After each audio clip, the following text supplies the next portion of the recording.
The house on Fairview Lane looked perfect from the outside. Red brick, a manicured lawn, 2 cars in the driveway. People slowed down when they drove past because the place radiated the sort of steadiness they wished they had. Inside, though, something had begun to rot long before anyone noticed. It started the day Evelyn Monroe collapsed in the grocery store dairy aisle.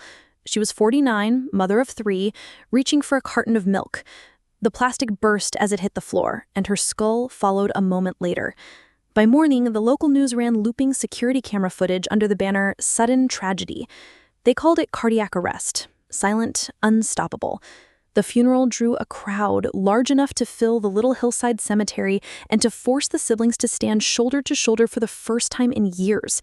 Jacob flew in from New York with a graying beard and nicotine-twitchy fingers. Sadie drove down from Portland, 2 restless kids in the back seat, and a husband who claimed work was the reason he stayed behind.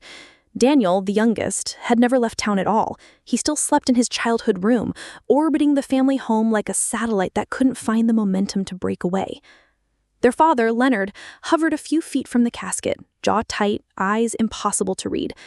Everyone else watched him the way you watch a dam you know is starting to crack. When the minister finished, Leonard didn't so much as blink. Jacob handled condolences. Sadie tried to keep the kids from stepping on graves. Daniel stared at the coffin as though he expected it to sit up and correct the story. Back at the reception, Daniel cornered Sadie in the kitchen. His eyes were too wide for grief alone. He said he found an envelope taped beneath their nightstand drawer, yellow with age. 1 word scrawled across the front: "Yours." The 2 of them slipped away from the crowd and tore it open.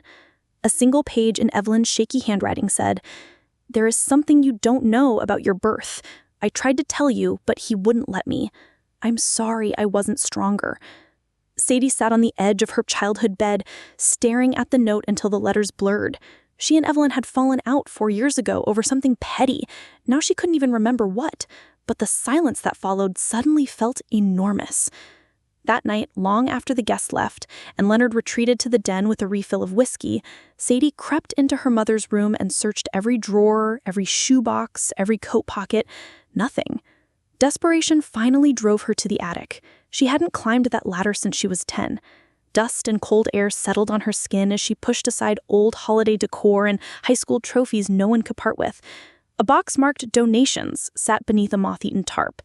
Inside were photographs of a woman who looked like Evelyn but wasn't, a baby who looked like Sadie but appeared in none of their albums, and an infant hospital bracelet stamped with Sadie's birthday but a different last name: Nora Miller.